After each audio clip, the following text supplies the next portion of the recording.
Muy buenos días, bienvenidos a esta conferencia donde vamos a realizar un taller acerca de la renta personas naturales, año grabable 2017. Con nosotros se encuentra el doctor Marco Aurelio Rodríguez García, conferencista que nos ha acompañado hace algunos años. Él nos ha acompañado en diferentes conferencias de forma presencial y de forma virtual. El doctor Rodríguez García es contador público de la Universidad Nacional de Colombia, especialista en régimen jurídico, financiero y contable de impuestos de la Universidad de los Andes, especialista en finanzas privadas del Colegio Mayor de Nuestra Señora del Rosario, laboró en la Dirección de Impuestos Nacionales DIAN durante 18 años como administrador de impuestos de personas jurídicas de Bogotá, administrador encargado de impuestos de los grandes contribuyentes, jefe de división de fiscalización de los grandes contribuyentes de Bogotá, personas jurídicas y personas naturales, jefe de división de liquidación. El doctor Rodríguez García es consultor y asesor tributario desde hace 10 años en empresas de nivel nacional en áreas de organización, planeación, gestión y administración de los impuestos nacionales y locales, asimismo en procesos de auditoría tributaria y respuesta a requerimientos de la DIAN, requerimientos ordinarios, requerimientos especiales, pliegos de cargos, recursos en la vía gubernativa y contencioso administrativo, demandas ante tribunales, etc.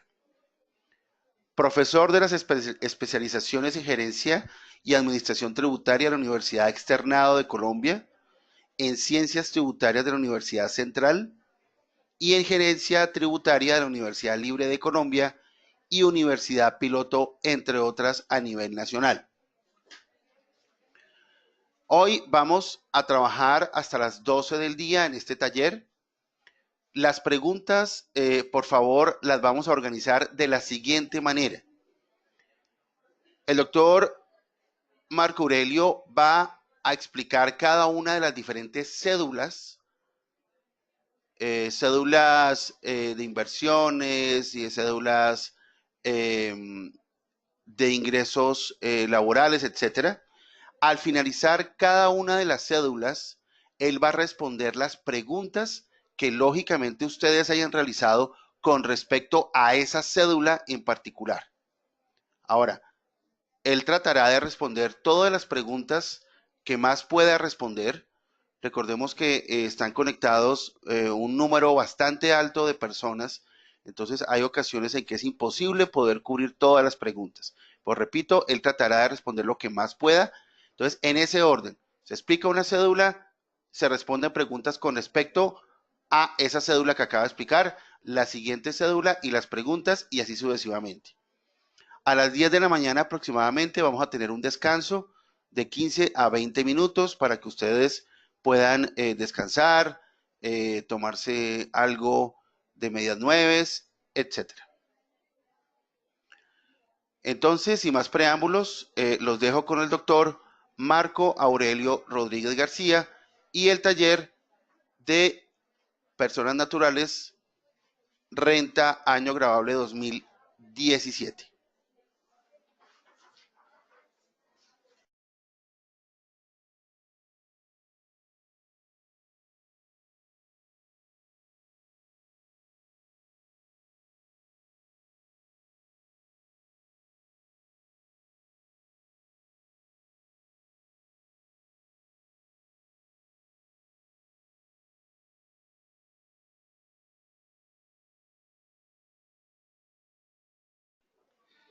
Muy buenos días. En primer lugar, agradecer a World Office por la nueva invitación para este seminario charla virtual que tiene que ver con un taller práctico Personas Naturales año 2017. Entonces, la metodología que vamos a utilizar en el desarrollo del taller es la siguiente. Voy a, de alguna manera, a socializar el taller de esa persona natural de una manera inmediata empezamos a hacer la declaración de renta de una vez, tanto en su composición de patrimonio como de la depuración de las diferentes cédulas. De conformidad con lo que explicaban ahora, para efectos de darle un orden tanto al taller y poder evacuarlo, uno, y dos, poder satisfacer sus inquietudes, esas inquietudes se van a dar en forma ordenada. ¿Qué es ordenada? Que vamos a hacerlo de acuerdo con la misma depuración del taller y de acuerdo con el mismo número y orden de las cédulas tal como aparecen en la ley, estatuto tributario y como fueron reglamentadas en el decreto reglamentario 2250 de diciembre del año pasado y también como fueron recogidas en el concepto que acaba de expedir la DIAN el 19 de julio pasado, el concepto unificado 912 que la DIAN tuvo que expedirlo respecto de las personas naturales. O sea que entrando en materia, obsérvese lo siguiente. La seguridad jurídica que tenemos ahorita las personas naturales para presentar nuestra declaración parece con una incertidumbre grande. ¿Por qué?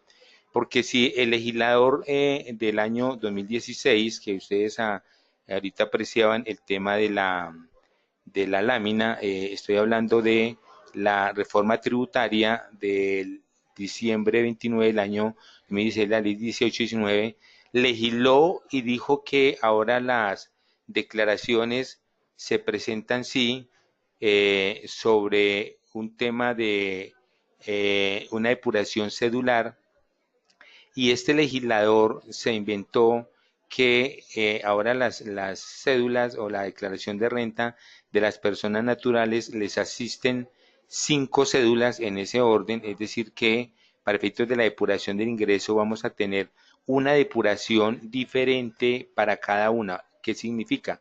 Que es como si yo comparara en la legislación anterior que hacía una sola depuración y calculaba un solo impuesto, ahora me toca hacer 5 depuraciones y cuando voy a calcular el impuesto lo hago en 3 tablas diferentes. O sea que la cédula por rentas de trabajo más la cédula por pensiones, una vez depuradas, voy a la tabla y determino un impuesto. Eso va por parejitas. Después cojo la siguiente parejita que es la renta de capital y la renta no laborales, sumo las dos depuradas y voy a otra tabla. Y por último, me dijo el legislador que los dividendos y participaciones voy a otra cédula, la determino al final y voy a la tabla del artículo 242. Como dice la lámina ahí, cada tipo de renta o cada tipo de cédula tiene que depurarse en forma independiente de las demás, es decir, que cada una tiene un componente de ingresos no constitutivos, de costos, de gastos, eventualmente deducciones, de rentas exentas, etcétera. Entonces, esto de alguna manera es lo que tenemos que visualizar para lo que nos interesa. Habida cuenta del tema, entonces tenemos acá que en la situación práctica del taller que vamos a desarrollar, entonces vamos a desarrollar un taller de una persona natural que de alguna manera tendría las siguientes dificultades.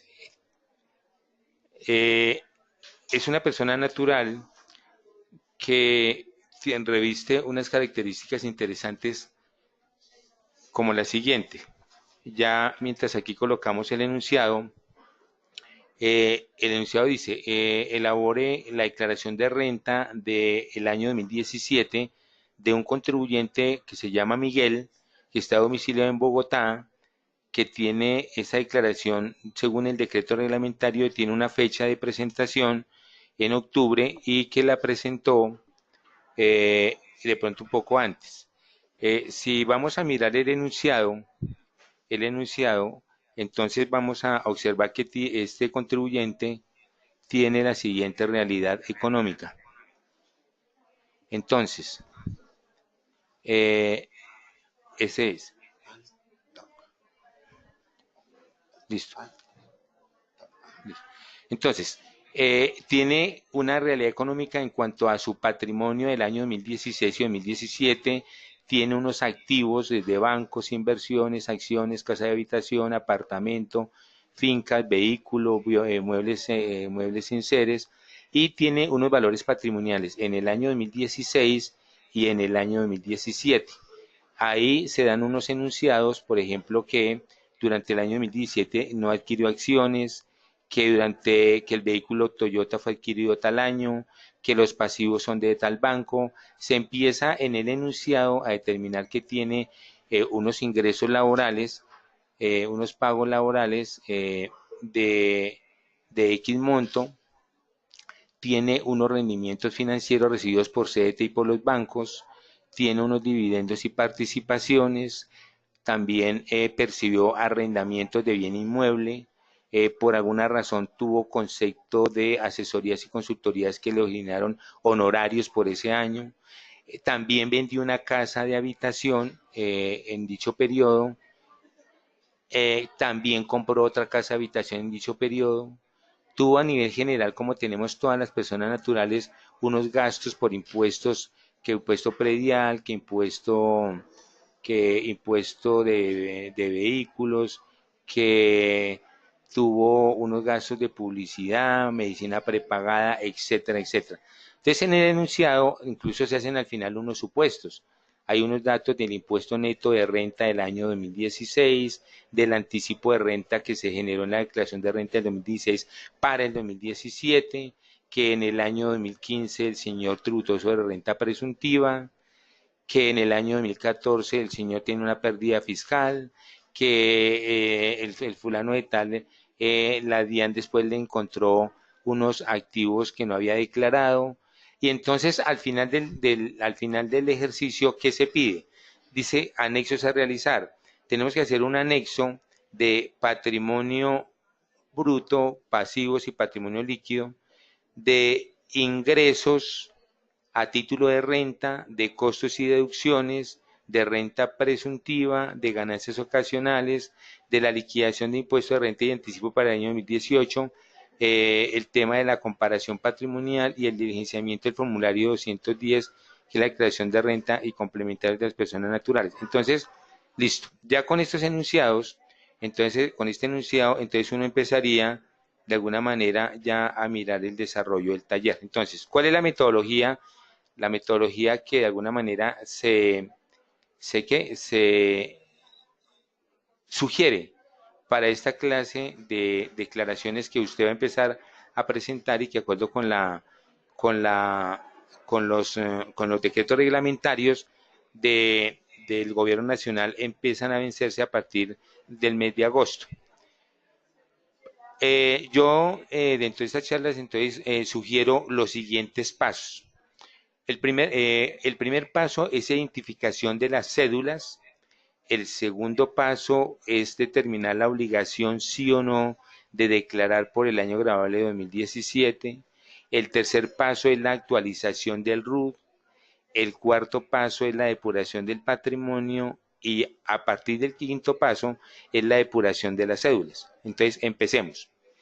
Lo primero que se sugiere cuando usted va a hacer una declaración de renta de una persona natural es que usted tenga todos los soportes de la persona natural. Es decir, que usted cuente que la persona, además de una entrevista muy pequeña que usted le haga de 5 minutos, esa persona, además de que le cuente, le diga, mire, yo en el año 2017 tuve los siguientes ingresos, que usted los esté viendo en un certificado.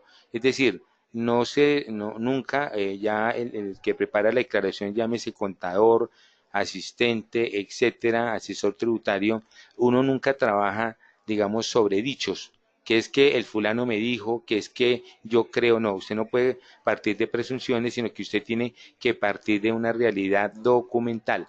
Por tanto, la sugerencia es, cuando usted le hace la entrevista al fulano de tal para empezar, después usted hacerla solita la declaración, es porque usted cuenta con todos los soportes. Se le dice, mira, señor fulano de tal, dígame usted cómo se ganó la vida en el año 2017. Entonces él le dice, mire, en el caso nuestro, yo tuve unos ingresos laborales, tuve una renta de capital, tuve una renta no laborales, que ahí me voy a tener ahorita qué es eso de no laborales, y tuve dividendos o participaciones. Entonces, en el enunciado que veíamos ahora, donde se hablaba de una realidad económica.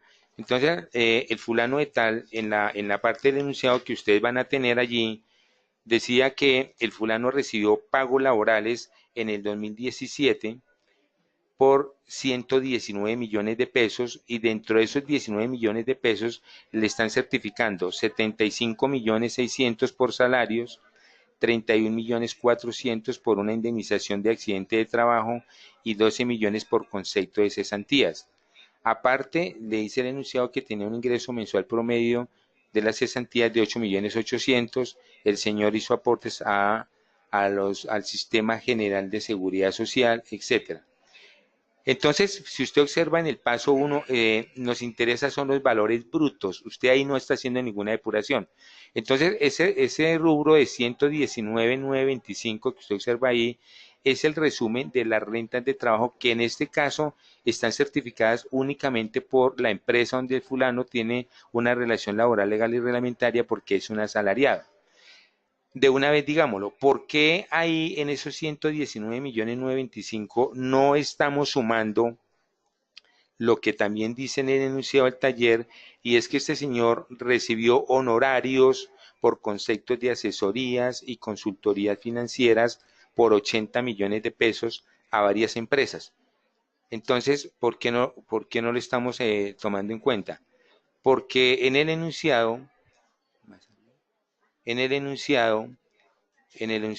la parte pertinente, obsérvese acá, dice que los honorarios los recibió pero que él certificó que sí contrató a dos o más personas para el desarrollo de su actividad de asesorías y consultorías financieras. Entonces, aquí donde me estoy deteniendo, me detengo para decir que, de acuerdo con la norma tributaria, el legislador del año, del año 2016 se inventó que la persona natural, lo que estoy colocando ahí en rojo, que la persona natural, por el hecho de haber contratado 12 más personas, a pesar que sí corresponde a una renta de trabajo de conformidad con el artículo 103, entonces ya no se puede depurar ese ingreso dentro de la cédula por rentas de trabajo, sino que aterrizará en la cédula por ingresos o por no laboral, que es lo que vamos a tener en cuenta acá. O sea, estos 80 millones no los podemos clasificar en rentas de trabajo porque el señor, entre comillas, pecó para el legislador y contrató dos o más personas. Entonces, esos 80 millones, si usted los observa aquí, ya en la identificación de las cédulas, la tenemos en la cédula número 4, que es renta no laborales, a pesar de que también son honorarios. Conclusión. Los honorarios, las comisiones y los servicios pueden pertenecer, sí, a la renta de trabajo, pero la condición que colocó el legislador es que para que ese profesional independiente las pueda clasificar aquí como rentas de trabajo, no tenía que haber contratado sino máximo un trabajador durante ese año para que le ayudara en esa gestión. Como en el caso del enunciado, este fulano contrató a dos o más personas para hacer su asesoría o consultoría financiera, entonces estos 80 millones no los podemos sumar dentro de los 119, sino que se depuran aparte en la renta no laborales. Muy bien, ahora viene el otro tema, viene de donde este fulano no tiene pensiones, o sea, por eso aquí renta por pensiones es cero, pero de una vez aclaremos algo. La renta por pensiones tiene que quedar claro que obedece, sí, a los ingresos que recibe una persona natural residente respecto de lo que dijo la ley 100 del 93. ¿Qué dijo la ley 100 del 93? ¿Quiénes pueden acceder a esta cédula? Aquellos que han cumplido el requisito de edad y tiempo de servicio y que de conformidad con el estatuto tributario, el numeral quinto del artículo 206, más el parágrafo tercero de ese mismo artículo 206, nos dice que las pensiones anticipadas no van acá. Lo que va aquí son las pensiones que ya son un hecho cumplido, hay una resolución del ente que va a pagar la pensión a la fulano de tal donde le dice que cumplió los requisitos de la ley 100 de 93 y colocaríamos un valor aquí en este caso. Entonces, no tenemos renta de pensiones acá. Vámonos para la tercera cédula. La tercera cédula son rentas de capital, que aquí nos sumó 122 millones, etcétera. ¿De dónde salen los 122 millones? De coger lo que este señor recibió por intereses a los de bancos y de CDTs y por arrendamientos de bien mueble. Cuando vamos allí al enunciado, observamos esa realidad económica. Observe que acá dice que recibió intereses de CDTs 40 millones de pesos, de los cuales le certificaron como no grabados el 6421. No me interesa ahorita la parte no grabada, que es una retención, tampoco me interesa porque ni siquiera ha hecho la depuración, y que también recibió 34 millones de intereses de los bancos. También hay una parte grabada, no grabada y una retención. Por otra parte, en los siguientes renglones dice que recibió arrendamientos de un apartamento por 48 millones de pesos y que le practicaron una retención en la fuente por X valor. Entonces, ¿qué dijo el legislador frente a la depuración de esas cédulas? Entonces, cuando uno va a mirar la identificación, el legislador dijo que dentro de las cédulas por rentas de capital, que son las que estamos mirando acá, por rentas de capital, aterrizan los intereses financieros, los arrendamientos, ¿cierto? Y entonces, dentro de esos ingresos que sumados nos dan 122 millones de pesos, recordemos, aquí no estoy haciendo depuración, estoy colocando valor bruto, entonces ahí los colocamos para efectos de nuestra suma. Hasta ahora, ¿qué tenemos? Hasta ahora estamos en el primer paso, identificando las diferentes cédulas, entonces que por rentas de trabajo tuvo un valor de 119, rentas de capital 122, las no laborales ya las explicamos, los 80 millones, y viene el tema de dividendos y participaciones, que son 49 millones, que es la suma de unos dividendos más participaciones. Recordemos la situación. Los dividendos y participaciones, a pesar que también son una renta de capital, recordemos que las acciones o los aportes es una inversión que está dentro de la clasificación de rentas pasivas. Simplemente el señor, en cambio de comprar un inmueble o comprarse una flota de taxis, decidió invertir en sociedades a través de acciones, es accionista de sociedades anónimas, por ejemplo, o a través de sociedades limitadas o de personas, entonces tiene aportes. La renta o el ingreso de las acciones se llaman dividendos y la renta o el ingreso de los aportes se llaman participaciones. Entonces, este señor, el señor Miguel, tuvo dividendos, rendimiento de las acciones por 23 millones y participaciones por 26 millones. Observe que ahorita no me interesa la depuración porque no he empezado a hacer eso. Me devuelvo, voy a mi lámina de los pasos. Entonces, ¿qué tengo? Tengo que en mi primer paso ya identifiqué las cédulas que le acontecen al contribuyente. Este modelo, que es muy parecido al modelo gringo de depuración de la declaración de la renta, pues simplemente lo que me está diciendo el legislador es que yo tengo que identificar, así como los dedos de la mano, de todos los ingresos que tuvo el contribuyente en el año, a dónde las tengo que ubicar. O sea, usted, allá donde está sentado, donde está pendiente de esta charla, y cuando usted ya tenga una realidad económica de una persona, la declaración suya, o si usted le va a hacer la declaración a alguien, lo primero que tiene que tener, recuérdenos, es las certificaciones de ingresos por estos conceptos. O sea que en este caso, para hacer el taller en la vida real, uno tiene que tener para identificar las cédulas. Para la cédula 1, que son rentas de trabajo, yo tengo el certificado de ingresos y retenciones que expidió el patrón o el empleador. Para rentas de capital debo tener lo que me expidieron los bancos, ¿cierto? Y también en el tema de arrendamiento, si yo soy el arrendador, seguramente tengo una certificación, o de la inmobiliaria si tengo un contrato de consignación, o efectivamente tengo claro que el arrendatario me puede certificar que efectivamente yo le pagué de alguna manera ese dinero.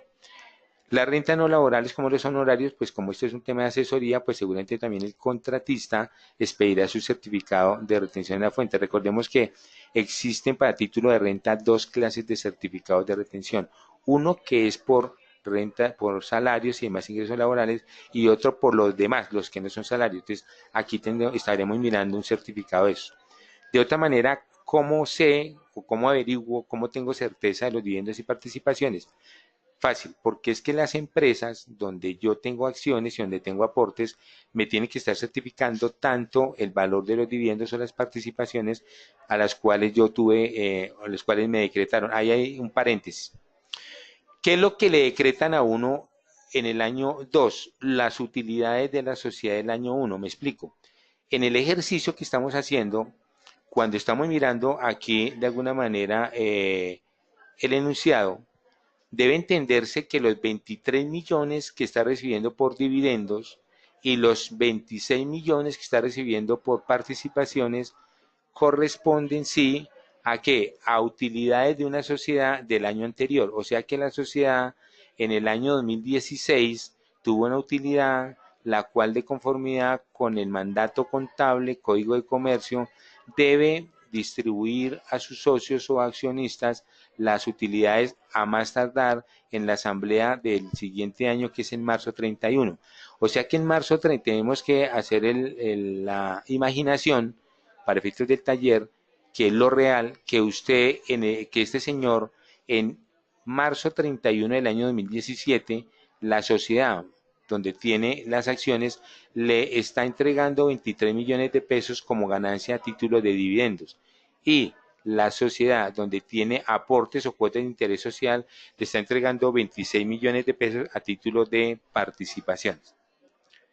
Eso ya es claro. Entonces, cuando ya me paso nuevamente a la cédula, a los pasos, al paso acá, entonces ya tengo concreto, claro, que de acuerdo con las certificaciones que tengo en la mano, este señor del taller tuvo un ingreso, ingresos brutos totales de 372 millones 019, que se resumen en la sumatoria de cada una de las cédulas, porque en este caso no tuvo pensiones, tuvo cédula por rentas de trabajo, tuvo cédula por rentas de capital, tuvo cédula por rentas no laborales y por dividendos y participaciones, nos dio 372 millones 019.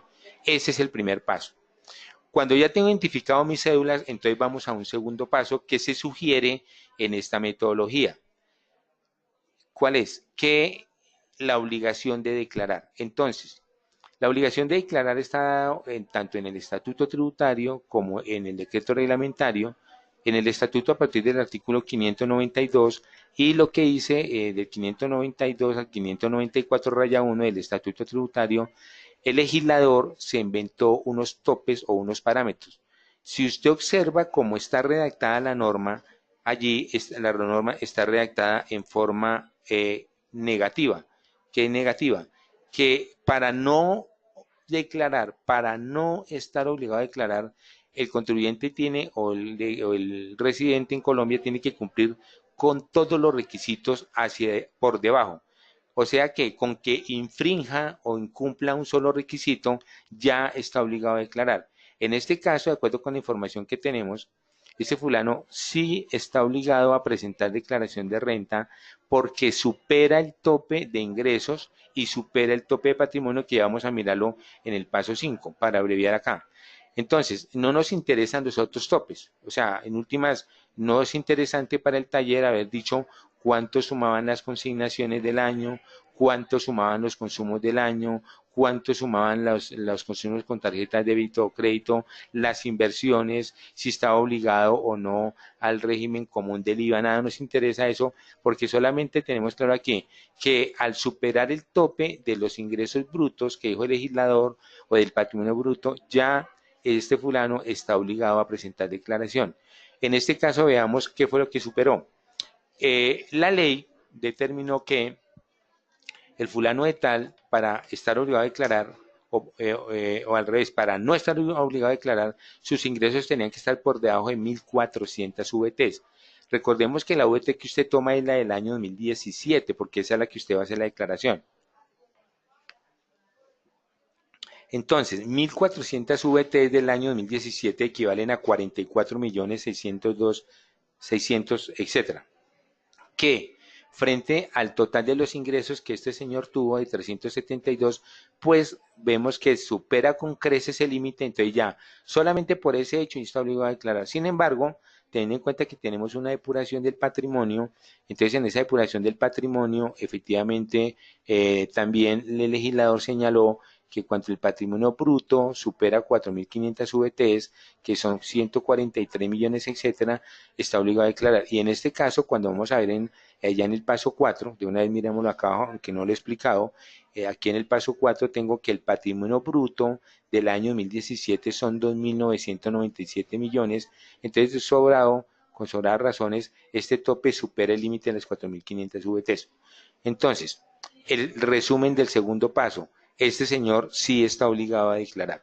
Entonces, como sí está obligado a declarar, entonces ya viene la pregunta, ¿en cuál formulario está obligado a declarar?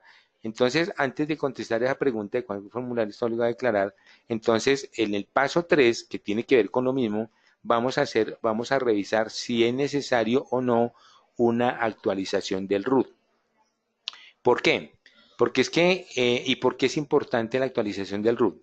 El artículo 658 raya 3 del Estatuto Tributario reza que si el RUT, el contribuyente no tiene actualizado el RUT y de alguna manera lo que ha hecho la doctrina de la DIAN y la jurisprudencia es que ¿en qué se perjudica al Estado cuando usted no le informa en debida forma el orden de sus actividades económicas?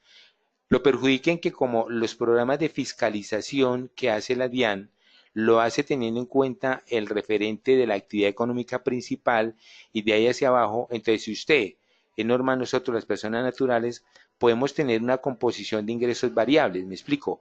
Este señor en el año 2016, por ejemplo, los ingresos por rentas por asalariado puede haber sido mayor que por rentas de capital, etcétera, o al revés. ¿Eso qué significa? Que yo tengo que mirar antes de presentar la declaración de renta cuál es el orden de las actividades económicas y si el orden cambió, tengo que actualizar el RUT. Si no lo hago, hay una sanción que está estipulada allá en número de VTs según el artículo 658, raya 3. Entonces, en este caso concreto, vamos a observar por qué este es el orden de las actividades económicas que deben de aparecer en el RU antes de presentar la declaración de renta del año 2017. Este señor tiene como actividad económica principal la 0090, rentista de capital, la 0010, la segunda como asalariado, la 6920, que es por el tema de sus asesorías financieras, y la 6810 por actividades de inmobiliaria, arrendamiento de bien inmueble. ¿De dónde sacamos esos valores para su tranquilidad? Para que usted no se nos confunda. Cuando vamos aquí a mirar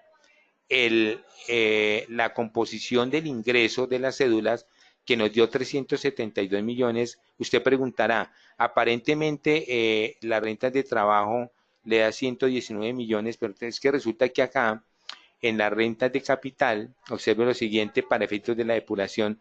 Una cosa es que usted identifique las cédulas para depurarlas. Otra cosa diferente es que cuando usted va a actualizar el RUT, tiene que mirar que de conformidad con la resolución. ¿Cuál resolución? La resolución 139 del año 2012, donde la DIAN dijo qué ingresos iban en cada actividad económica. Entonces, ¿por qué rentista de capital es la principal para este fulano de tal? ¿De dónde la sacamos? Esa la tuvimos que haber sacado de coger sumar todo lo que son los intereses de CDT, de bancos, incluso no todo estoy tomando los arrendamientos, porque los arrendamientos de bien inmueble, los 48, van dentro de la actividad económica 6810, van acá. Repito, para sumar las rentas de capital y que nos dé el mayor valor, tuvimos que haber tomado los 40 millones de intereses de CDTs, los 34 en bancos, más, obsérvese, los 49 de dividendos y participaciones. ¿Por qué? Porque a pesar de que para las cédulas está por aparte, aquí en la resolución de la DIAN, los dividendos y participaciones se suman dentro de la actividad 0090. Es decir, que para actualizar el RU en la actividad económica 0090 es la sumatoria de haber cogido los intereses de los 40 millones, los 34 millones de pesos y los 49 millones de pesos que tiene que ver con dividendos y participaciones, ¿cierto? Y ese valor está por encima seguramente de los 119 millones de pesos que es el tema de las rentas como asalariado. Por eso asalariado está en segundo lugar. Y en tercer lugar están los honorarios, que es la actividad 6920, que son los 80 millones de pesos. Por último, la última actividad económica es la de actividades inmobiliarias, el código 6810. Entonces, ¿qué tenemos acá? Para que usted no se confunda, para que no nos confundamos. Una cosa es que en el paso 1 identifiquemos las cédulas de cómo hay que hacer la depuración por cada una, pero cuando estamos haciendo la actualización del RUT por actividad económica, usted ya observó que dentro de la actividad 00, el código 0090, además de las de capital que nosotros conocíamos arriba, también van los dividendos y participaciones, o sea que aquí sí se suman para efectos de la actualización del RUT en la actividad económica correspondiente. En salarios, pues sí ya van los 119 que tenemos allá arriba, en honorarios van los 80 millones y en actividades inmobiliarias, que es la 6810, irían los 48 millones. Entonces, si usted observa, es diferente, sí, la forma como usted ve los ingresos, la identificación de las cédulas en el paso 1 y la forma como usted tiene que actualizar su RUT en el paso 3. Aquí entonces de una vez decíamos cuál formulario utiliza el contribuyente. Entonces el formulario que utiliza el contribuyente es el formulario 210, ¿cierto? Aquí como esto es una hoja de trabajo en Excel, pues usted ya ahorita puede hacer la prerrenta dentro de la aplicación que sacó la DIAN, ¿cierto? Pero nosotros, para no confundir aquí al lector, simplemente estamos haciendo la depuración tal como nos va a quedar la declaración de renta y todo lo demás, pero aquí lo que quiero significarle es que en este tema en concreto, lo que vamos aquí a determinar es que la DIAN, a través del comité de formularios, diseñó los mismos formularios, o más bien, rediseñó los mismos formularios que ha venido manejando toda la vida, pero lo que cambió grandemente fue los títulos. Le aclaro, si usted compara los títulos de los formularios, cómo bautizó el comité de formularios de la DIAN el formulario 110 y cómo bautizó el formulario 210, entonces usted va a encontrar unas diferencias significativas, porque es que en el formulario 210 la DIAN lo dejó exclusivamente para personas naturales y sucesiones ilíquidas se subraya residentes. La palabra residente, que de una vez no lo hemos dicho acá, porque pues aquí para efectos del enunciado, pues yo en la primera parte del taller simplemente estoy mencionando que este señor sí es residente para efectos fiscales, pero eso de la residencia y del domicilio, que de pronto son muchas preguntas que hoy en día le están saliendo a uno en los seminarios, porque las personas a veces no tienen claro quién es residente o quién es nacional. ¿Cuál es la sugerencia para efectos del tema? A ver, hagamos un paréntesis ahí. Y voy a decirlo como lo decimos en las clases académicas. Maradona, que es un jugador argentino, que usted conoce bien argentino, que es Maradona, podría ser, a pesar de bien argentino que es, podría ser para efectos de la DIAN residente, o sea, para efectos fiscales. Y el pibe Valderrama, que es bien colombiano, podría ser para efectos de la DIAN, o sea, para efectos fiscales podría ser no residente. ¿Quién dijo eso? Eso lo dijo el legislador del año 2012, donde se legisló unos parámetros diferentes de como veníamos trabajando anteriormente entre nacionales y extranjeros. O sea que simplemente cuando yo me paro allá en el artículo 9 y 10 del Estatuto Tributario y usted le va a hacer una declaración de renta a un venezolano, a un puertorriqueño, a un gringo o a un colombiano, no se detenga en la nacionalidad en principio. Deténgase primero en cuántos días estuvo aquí en Colombia, si estuvo más de 183 días entre entradas y salidas del país, ¿cierto? Y aparte hay otros parámetros que ya como son tan largos, uno tiene que ir allá al estatuto, pero entre otras está hablando del nivel de ingresos y de patrimonio bruto que existe en Colombia y en el resto del mundo. Me explico. Sí, Maradona está en Colombia más de 183 días y cumple con los otros requisitos de que habla el artículo 9 y 10 del Estatuto Tributario, le toca presentarle una declaración a la DIAN sobre su renta mundial y su patrimonio mundial. O sea que a pesar de ser argentino, tiene que declarar a la DIAN todo el patrimonio que tiene en el mundo y todos los ingresos que tiene en el mundo. Y al revés, si el pibe Valderrama, para efectos fiscales, no es residente, solamente le declarará a la DIAN los ingresos de fuente nacional y su patrimonio de fuente nacional. Entonces, en resumen, ¿por qué me detuve aquí? Me detuve aquí porque estamos hablando del tema del formulario y estamos diciendo que el comité de formularios, digamos, haciendo uso de las atribuciones que le competen, cuando bautizó el formulario 210, que usted lo puede mirar ahí en forma de internet, le dice que el formulario 210 se llama Declaración de Renta y Complementarios de Personas Naturales y Asimiladas de Residentes y Sucesiones Líquidas de Causantes Residentes. O sea que en este formulario 210 vamos a presentar la declaración de renta. Todas las personas naturales que seamos residentes en Colombia, independientemente de lo que nos dediquemos, porque por eso es que se depuran los ingresos por cédulas. Entonces, pregunta, ¿en dónde presentan declaración de renta los no residentes?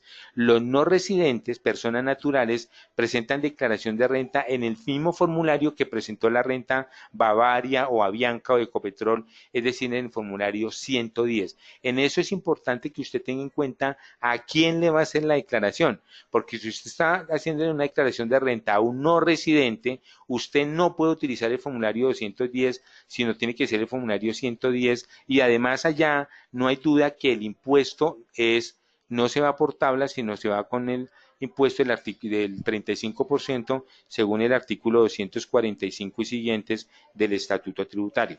Muy bien, haciendo estas aclaraciones del formulario, ¿por qué hacemos esas aclaraciones acá para las personas que están haciendo preguntas? Porque es que usted a veces se equivoca en la forma. Usted empezando se equivoca en la forma. De hecho, Marco Aurelio, cuando trabajó en la DIAN como jefe de fiscalización, lo que observaba es que las personas a veces, los contadores, los preparadores de declaraciones, empiezan de una vez a hacer el formulario y ni siquiera cuando van a diligenciar cuál formulario es, no tienen claro. Usted sí ya hoy le quedó claro. ¿Qué le quedó claro? Que existen dos formularios, el 210 y el 110, que seguramente usted el 210 ya lo conocía porque usted en ese formulario presentó la declaración de renta de la sociedad donde trabaja. Pero que sepa que en el 110 también presentan la declaración de renta las personas naturales no residentes, mientras que en el formulario 210 presentaremos la declaración de renta todas las personas naturales sí residentes en Colombia. Y por último, para saber la calidad de residente o no, lo invito a que, además de lo que yo ya le dije, de que hay unos requisitos de cuántos días tengo que permanecer en el país, 183 días o más, de ahí en adelante, o la posesión de patrimonio bruto o ingresos brutos en más de un 50% en el país respecto de lo que vengo en el exterior, más otros requisitos que allá señala la norma y yo aterricé en que sí soy residente, entonces efectivamente ya tengo claro que es el formulario 210. Si usted utiliza el formulario que no es, pues se puede ver abocado a que la administración tributaria, como no lo hizo bien, pues simplemente esa declaración no tenga efectos legales. Entonces empiece primero por ahí, por saber en qué formulario tiene que presentar la declaración. Muy bien, hechas las aclaraciones del paso 1, 2 y 3, vámonos con el paso 4. El paso 4, entonces empezamos a hacer ya nuestra declaración de renta y empezamos con la depuración del patrimonio, que a veces también nosotros los contadores lo tomamos como muy deportivo y muy a la ligera. ¿Qué se sugiere? Haga de alguna manera una hoja de trabajo, como la que se está mostrando aquí, donde le están diciendo, donde usted resume independientemente que el fulano, ese es otro tema que no mencioné, independientemente que el fulano esté o no obligado a llevar contabilidad. Me devuelvo. Observe lo siguiente. En el formulario 210 del año 2016 y hacia atrás, sí había un requisito para el 210 y 110 y era si estaba obligado o no a llevar contabilidad. Ahora ya no.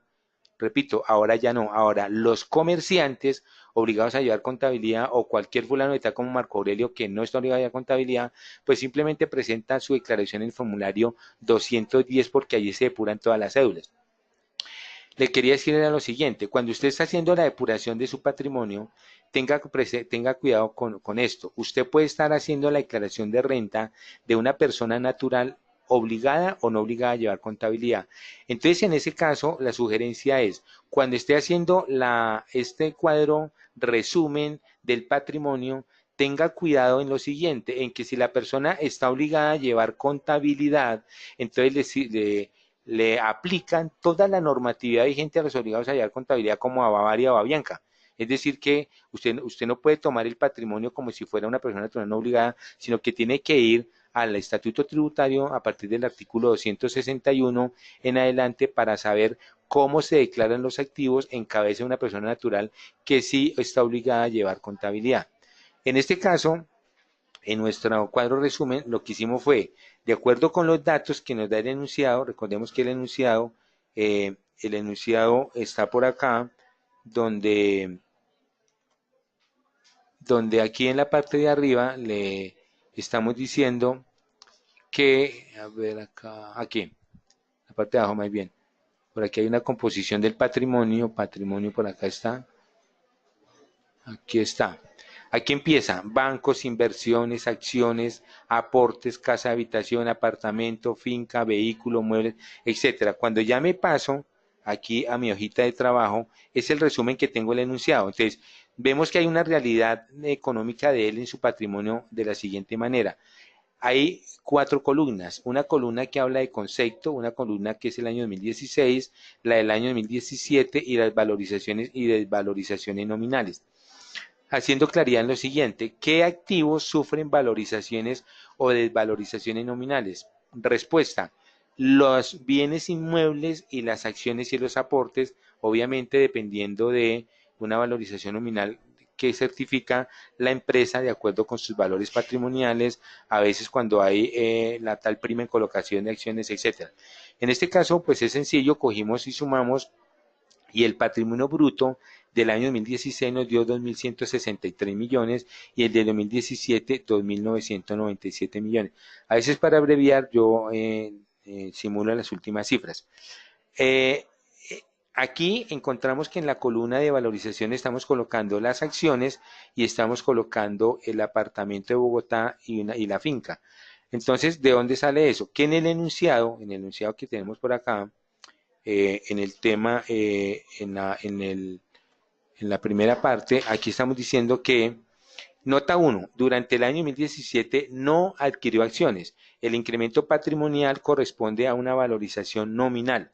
De otra parte, en dicho periodo adquirió aportes sociales en Las Palmas por 30 millones. Entonces observe que el fulano de tal del ejercicio de nosotros, el señor Miguel, se llama así Miguel Roa, don Miguel, él no adquirió acciones, sino que en las acciones que tenía seguramente se cotizan en bolsa y entonces hubo una valorización que se le está certificando. En el caso doméstico, usted, por ejemplo, lo puede ver en las acciones de Ecopetrol. Usted compra las acciones a un valor X, pero cuando usted se da cuenta al año, a los 2 años, Ecopetrol en un momento dado incluso tuvo una desvalorización nominal, pero ahorita ya se han vuelto a repuntar. Entonces ahí para la persona natural, ¿por qué se hace la aclaración? Porque todo depende si está obligado o no lleva obligado a llevar contabilidad. Si está obligado a llevar contabilidad, obviamente ese mayor valor tiene que mirar que se refleja una vez cuando ocurra, digamos, el hecho fáctico que señala la ley y es que sí corresponda a una realidad económica para la venta, etcétera. Cuando no está obligado a llevar contabilidad, usted puede tener, repito, usted primero la puede declarar normal por el valor nominal y no colocarle ninguna adición. En este caso, solamente para efectos ilustrativos, colocamos que sí, la estamos tomando con el fin de que usted cuando vaya a hacer la comparación patrimonial la reste porque las valorizaciones nominales se restan de la comparación patrimonial, me ayudan a justificar mi comparación patrimonial. Por otro lado, la valorización está dada por la finca y por la finca y por un apartamento de Bogotá que cuando comparamos los valores, los avalúos catastrales o autoavalúos, por ejemplo, el apartamento en Bogotá en el año 2016 estaba en 283 millones y para el año 2017 está en 285 millones. Esa diferencia que la da catastro, pues no significa que el señor se enriqueció en 1 millón algo, sino que simplemente eso corresponde a una valorización nominal. ¿Por qué? Porque la norma sí me obliga a mí a declarar por el mayor valor entre el costo fiscal, el valor patrimonial o de alguna manera el avalúo catastral. En el caso de la finca Los Laureles, en el año 2016 estaba en 400 millones y pasó a 420. O sea que también una valorización nominal en este caso. Cuando vamos aquí a la laminita, se observa ese fenómeno. La valorización nominal que ya está explicada en el tema de las acciones, pero en el tema de la finca y del apartamento, esta valorización nominal está básicamente por los avalúos catastrales. Hagamos una precisión al respecto. Cuando usted va al artículo 261 en adelante del Estatuto Tributario y usted dice, ¿cómo es que tengo que declarar? Hagamos una precisión entre dos conceptos o casi entre tres conceptos que a veces nos enredan a nosotros los contadores y los tributaristas y que no debe ser así. La diferencia está entre los conceptos: uno, valor patrimonial. ¿Qué es valor patrimonial? Dos, costo fiscal. ¿Qué es costo fiscal? Y tres, valor patrimonial neto. ¿Qué es valor patrimonial neto? Entonces empecemos a definirlos así. El valor patrimonial y que está definido en la norma es aquel por el cual yo llevo el valor por el cual yo declaro o llevo mis activos al formulario de la renta. Valores patrimoniales. Como tengo dudas, entonces, por ejemplo, en la vida real yo debería estar declarando los activos que yo tengo. ¿Qué activos tenemos? Tenemos la cama, tenemos la mesita de noche, tenemos el televisor, tenemos la nevera, tenemos el comedor, la sala, etcétera. Lo que pasa es que en Colombia no hay una cultura de declarar los bienes muebles y los enseres. Las personas naturales casi nadie declaramos. Usted no declara las joyas que tiene, la ropa que tiene, los enseres que tiene.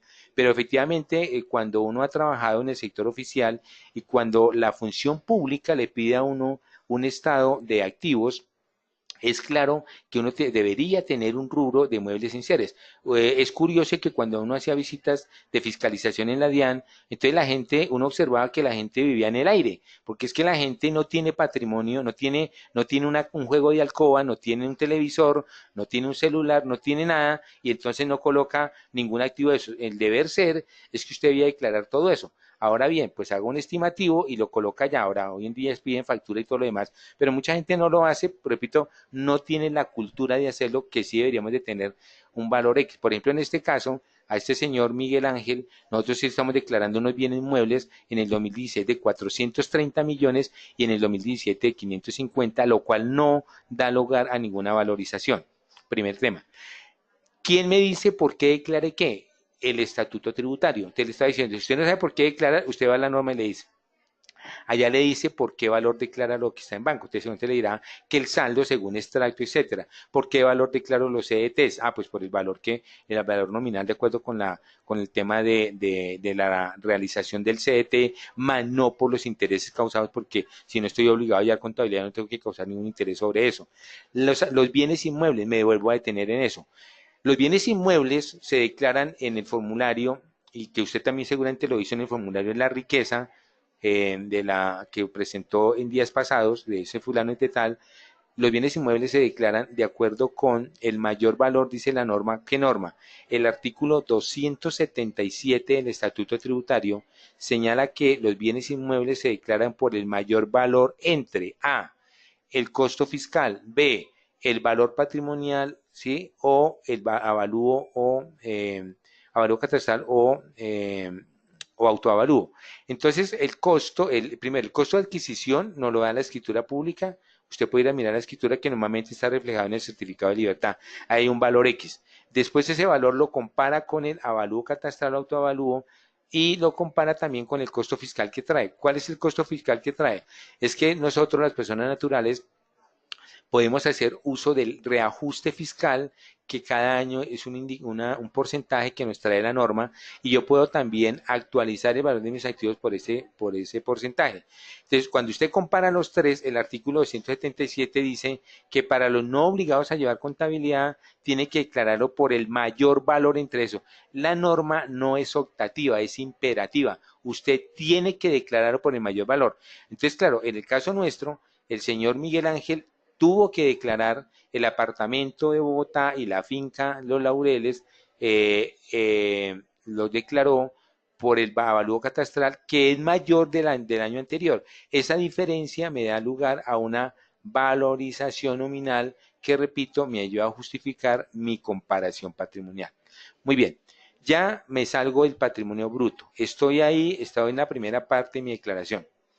Viene un rubro importante que son los pasivos, los pasivos. Ahí también las personas naturales pecamos de inocencia y a veces pecamos es porque no conocemos la norma. Pregunta, los pasivos que deben soportar en la declaración de renta, de acuerdo con la norma. ¿Cuál norma? Artículo 283 del Estatuto Tributario, más el artículo 267 al 7, al 271, le dice que, te repito, artículo 7, perdón, 767, 770, más el artículo 283 del Estatuto Tributario, le está diciendo que los pasivos se respaldan con documento de fecha cierta. ¿Qué es un documento de fecha cierta? Que debe estar presentado ante juez, autoridad administrativa competente o ante una autoridad, ante un notario.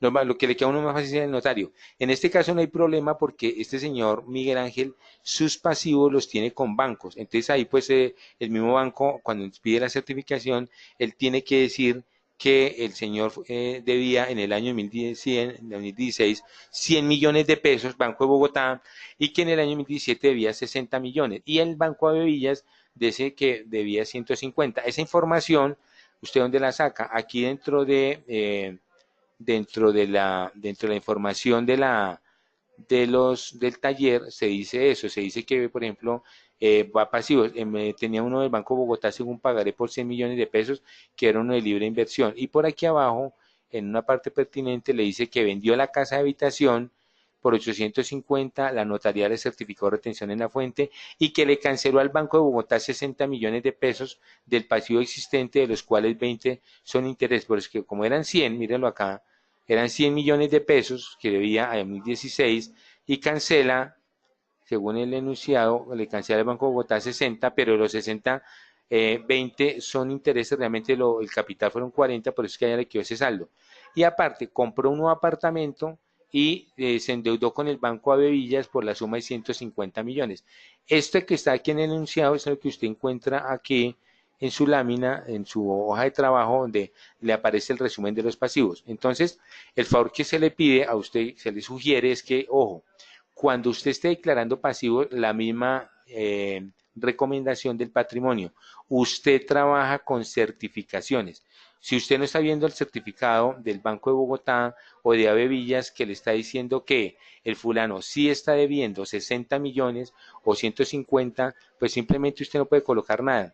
¿Por qué? Porque ahorita es grave, ojo, lo que voy a decir, es complicado incluir pasivos inexistentes o al revés, o omitir activos. Entonces, el artículo 239 raya 1, artículo 239 raya 1 del Estatuto Tributario, le está diciendo que, y más, la reforma al Código Penal que hizo la última reforma tributaria, que el fulano de tal puede ir a la cárcel, ojo, a la cárcel puede ir porque una sanción penal cuando omite activos o cuando incluye pasivos inexistentes. ¿Eso qué significa? Que cuando usted está haciendo la declaración de renta suya o cuando está haciendo la declaración de renta de un particular, por eso usted tiene que, le estoy diciendo, tiene que hacer la entrevista con el señor, con el contribuyente, con el cliente, para preguntarle si tiene más activos aparte de la relación que usted lleva. Y por otro lado, en los pasivos sea cuidadoso. Usted coloca los pasivos que están certificados están documentados con documento de fecha cierta, de acuerdo con lo que estuvimos ahora, el artículo 283 del Estatuto Tributario o los artículos del 767 al 770 de la misma norma que es tema probatorio. Entonces, ese es el favor, porque si no, obviamente, como quedó la norma, quedó escandalosa, y eso fue lo que dijo el fiscal, que había quedado como un canto a la bandera, porque la gente va a la cárcel es cuando omite activos o incluye pasivos inexistentes que superan más o menos los 5.000 millones de pesos. Entonces hay mucha gente que le juega a esa cifra y entonces dirá que podrá seguir omitiendo por debajo de esa cifra, pero usted que es responsable, contador público, usted que es responsable, revisor fiscal, usted que es responsable asesor o consultor tributario tiene que tener claro que es un delito, entre comillas, ya que el fulano omita activos o que incluya pasivos inexistentes. Entonces ya tenemos la primera parte de del formulario. O sea que cuando me voy al formulario observe que estamos haciendo la declaración de renta del 2017, ya tengo el renglón de patrimonio bruto que son 2.997, ya tengo los pasivos que son los 60 más los 150 suman 210 y ya tengo mi patrimonio líquido. Cuando usted va al formulario, efectivamente, aquí encuentra en el formulario patrimonio bruto, la cifra que acabamos de mencionar, deudas 210 y el patrimonio líquido los 2.787. Aquí empezó nuestra declaración. Muy bien. Entonces ya hicimos ya pasamos los datos del patrimonio. Pregunta, ¿en qué se diferencian estos datos de la declaración que usted presentó del impuesto a la riqueza del mismo contribuyente, en este caso, en nuestro caso, el señor Miguel? Se diferenciaría básicamente en que el patrimonio bruto que tenemos acá, comparado con el patrimonio que usted colocó en la declaración de la riqueza, las únicas diferencias que debería tener es respecto de los bienes inmuebles. ¿Por qué? Porque usted en la riqueza, la foto que tomó fue los avalúos al 1 de enero del 2018. En cambio, aquí la foto que usted toma es a 31 de diciembre del año 2017. Es obvio, usted lo ha visto con su caso, apartamento de habitación, que el avalúo del año 2017 es menor que el del 2018. Asimismo, si estuvieran mirando aquí la declaración de la riqueza de este señor Miguel, pues seguramente en el patrimonio bruto que se reflejó en la riqueza del 2018, como la foto se toma hasta el 1 de enero, entonces seguramente está un poquito debe estar un poquito superior, porque ya tuvimos que haber incluido son los activos, los bienes inmuebles a avalúo catastral del año 2018, mientras que en la declaración de renta del 2017 estamos colocando es a el valor patrimonial neto o el valor, el valor patrimonial que tiene que ver con el año 2017. Se nos olvidaron dos temas que dije anteriormente. ¿Qué es costo fiscal? ¿Se acuerda que vimos que era valor patrimonial? Dijimos que el valor patrimonial es el valor por el cual se llevan los activos al formulario y que está soportado a partir del artículo 261 del Estatuto Tributario. La segunda pregunta es, ¿qué es costo fiscal? El costo fiscal es aquel que se conoce cuando usted vende. Cuando usted vende. ¿Qué es lo que pasa? Es que la norma ha tratado de llevar a un solo valor valores patrimoniales con costos fiscales, pero todavía no existe eso. ¿En qué rubros? No existe, no se da, no coinciden en las acciones y en los aportes y en los bienes inmuebles. Todavía el costo fiscal difiere del valor patrimonial. Y por último, les dije también allá que había que diferenciar entre patrimonio bruto, ya dijimos que patrimonio, pero el valor patrimonial dijimos que es, entre costo fiscal, acabamos de decir que es, y entre valor patrimonial neto. ¿Qué es valor patrimonial neto? Es el valor que se obtiene de coger el patrimonio líquido, dividir entre patrimonio bruto, multiplicar, eso nos da un porcentaje, y se multiplica por cada uno de los valores que de conformidad con el artículo 193 se restan en la depuración de la renta presuntiva. En resumen, para que no nos confundamos, existen tres conceptos. Un concepto de valor patrimonial. Dos, un concepto de costo fiscal. Tres, un concepto de valor patrimonial neto. El primero, valor patrimonial, es el valor por el cual yo llevo los activos a mi formulario y que si tengo dudas voy al artículo 261 del estatuto en adelante. Dos, es costo fiscal, es el valor que yo obtengo cuando vendo el inmueble. Por ejemplo, las personas naturales no obligadas a llevar contabilidad, tenemos 5 formas de determinar el costo fiscal y no necesariamente tiene que ser el valor patrimonial. Y tercero, ¿qué es valor patrimonial neto? Es un resultado que es coger el valor patrimonial, visto uno, multiplicado por un cociente que resulta de dividir el patrimonio líquido y el patrimonio bruto. ¿Y para qué lo necesito? Lo necesito para depurar la renta presuntiva de que trata el artículo 189 del Estatuto Tributario. Muy bien, haciendo ya esas claridades del patrimonio, de la parte general y los pasos 1 y 2, recordemos otra vez, para que ustedes, los que llegaron tarde y se conectaron, para que no se les olvide, nosotros estamos haciendo una declaración de renta de una persona natural no obligada a llevar contabilidad, y entonces hicimos varios pasos. El primer paso fue la identificación de las cédulas, el segundo paso es la obligación de declarar, dijimos que se está obligado a declarar, el tercer paso fue la actualización del RUT de acuerdo con las actividades económicas. Aquí definimos que el formulario en que tocaba presentar la declaración era el formulario 210, dijimos por qué, y el cuarto paso fue la depuración del patrimonio. Ahora sí, arrancamos a partir del quinto paso con la depuración de las rentas líquidas cedulares. Depuración rentas líquidas cedulares.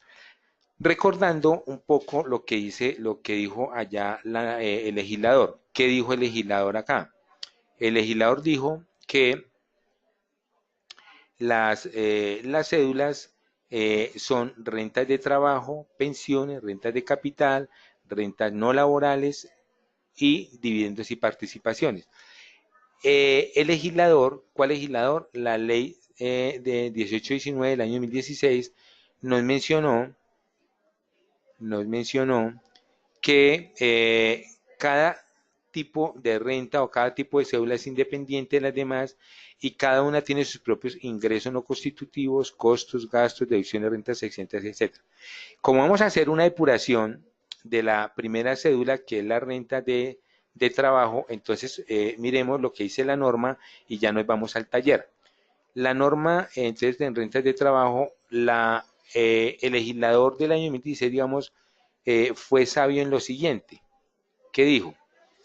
El legislador dijo, primero definió la cédula y después nos dio la receta. Observen, define la cédula y nos da la receta. ¿Eso qué significa? Que el legislador dijo que según el artículo 103 del Estatuto Tributario, son rentas de trabajo las siguientes: salarios, comisiones, prestaciones sociales, viáticos, gastos de representación, honorarios, emolumentos eclesiásticos, o sea, que se ganan los curas o los pastores de iglesias cristianas, compensaciones recibidas por el trabajo asociado cooperativo y, en general, las compensaciones por servicios personales. O sea que si usted, donde está sentado, pensaba que las rentas de trabajo son solamente aquellas exclusivas de los asalariados, pues ya a usted le quedó claro que estaba equivocado, porque este artículo 103 desde hace más de 30 años definió que las rentas de trabajo son esas que están ahí.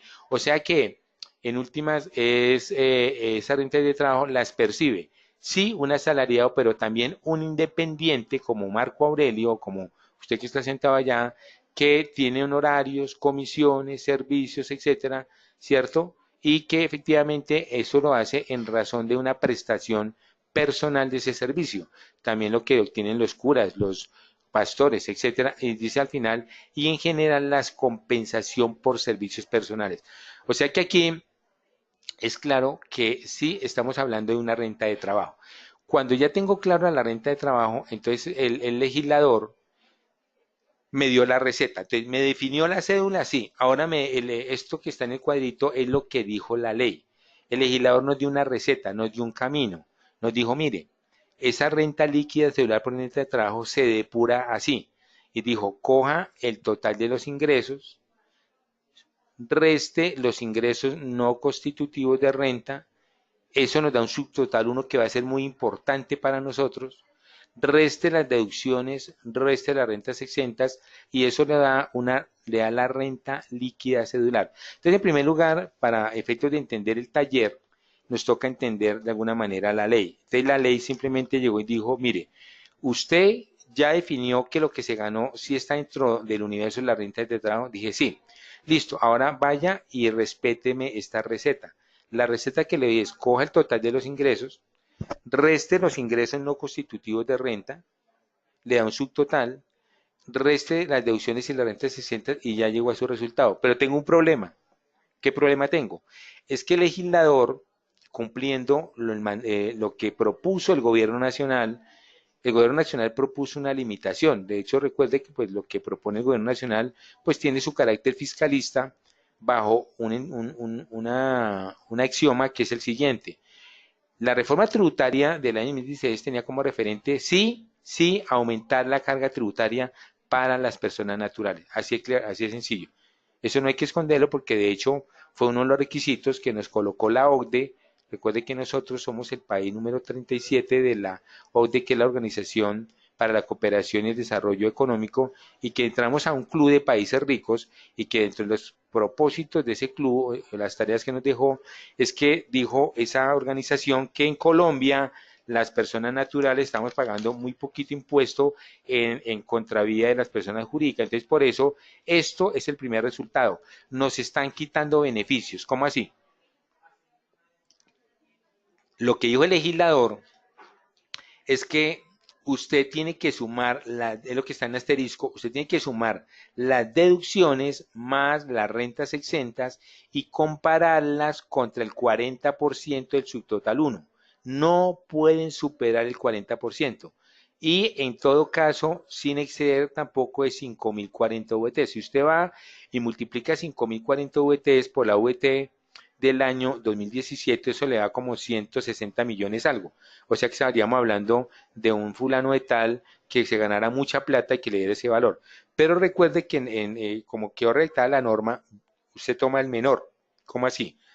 Usted suma las deducciones de la renta exenta, le da un valor X y la compara con el 40% del subtotal 1. Si la sumatoria de las deducciones más las rentas exentas supera el 40% del subtotal 1, pues usted sencillamente no puede llevar todos sus derechos, todos sus beneficios, no puede llevar, sino que le cortan, le mochan, le quitan deducciones o rentas exentas.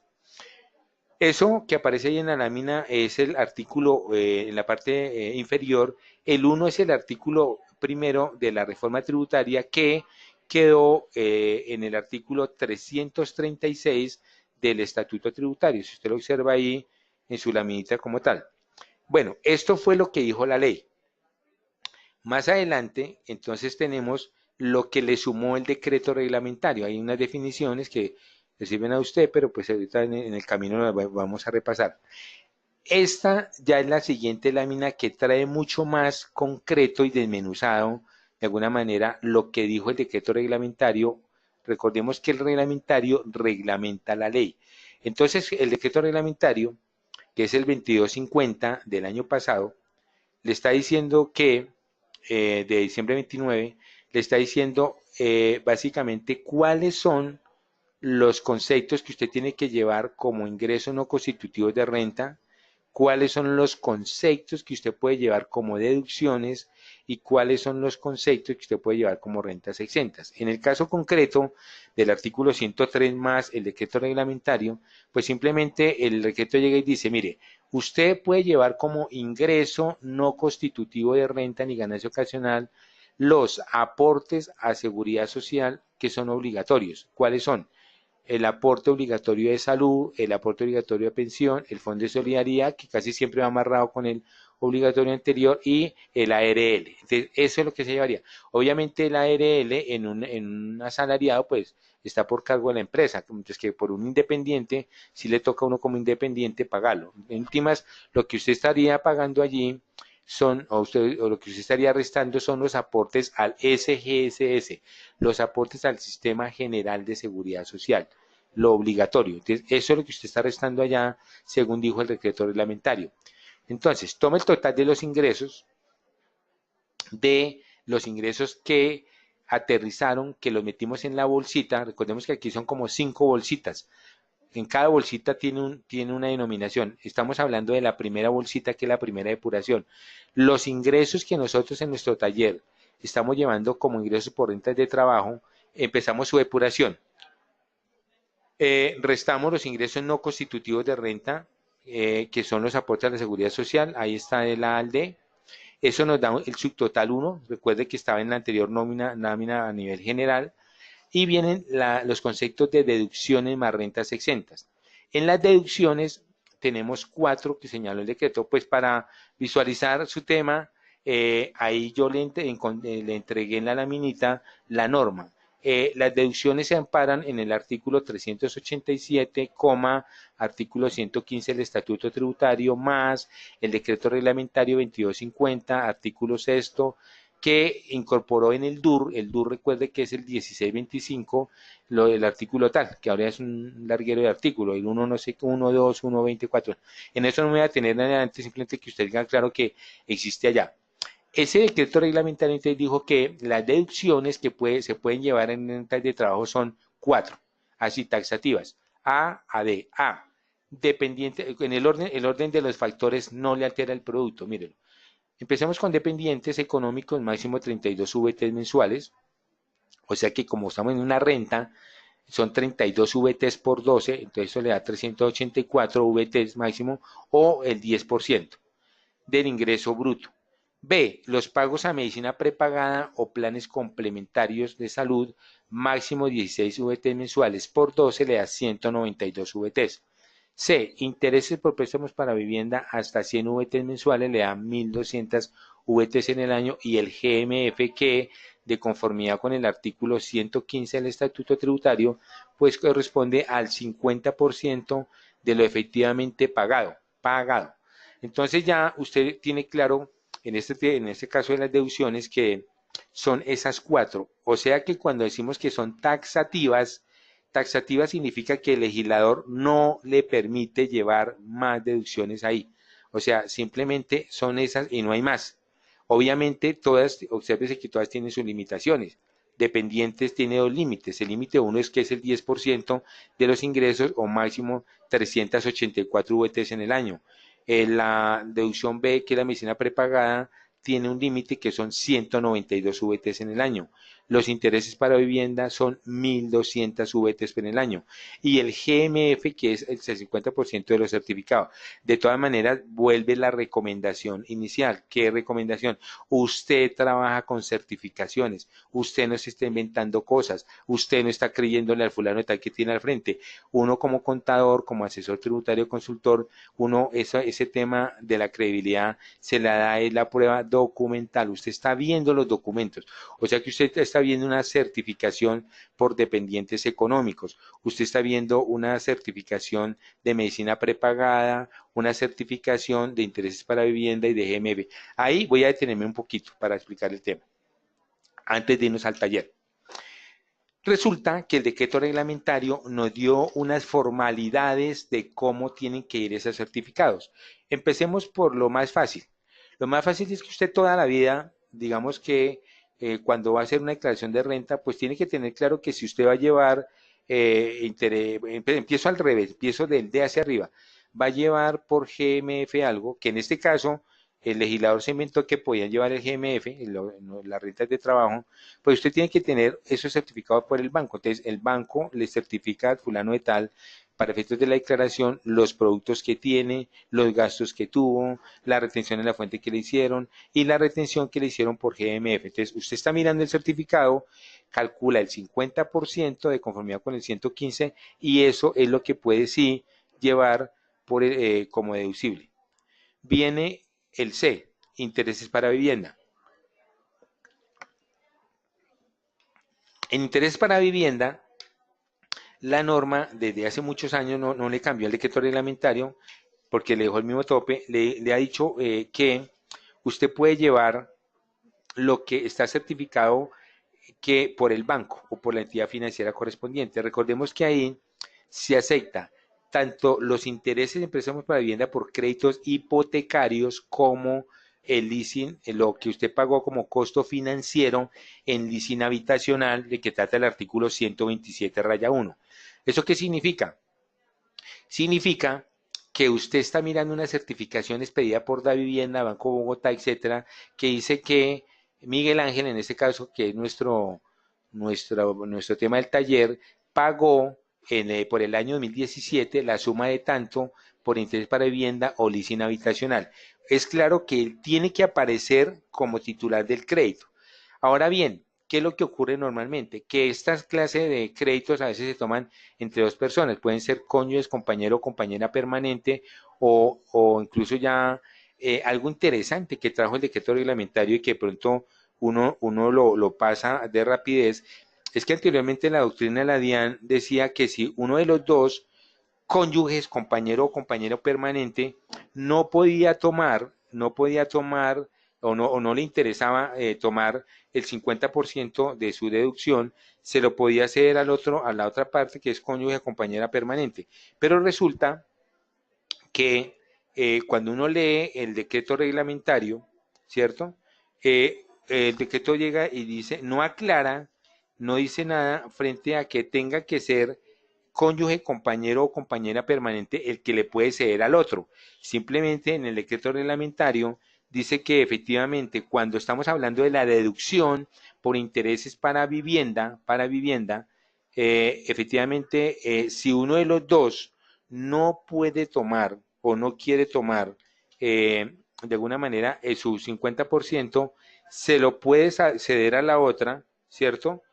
Siempre y cuando no lo haya solicitado. Me voy a permitir leer lo que dice el parágrafo segundo de ese artículo 12124 para que es un cambio, digamos de manera, un cambio según decreto reglamentario. Dice, para efectos de la deducción por interés de corrección monetaria en virtud de préstamos para adquisición de vivienda prevista en el artículo 119 del Estatuto Tributario, cuando el crédito ha sido otorgado a varias personas, se aplicará proporcionalmente a cada una de ellas.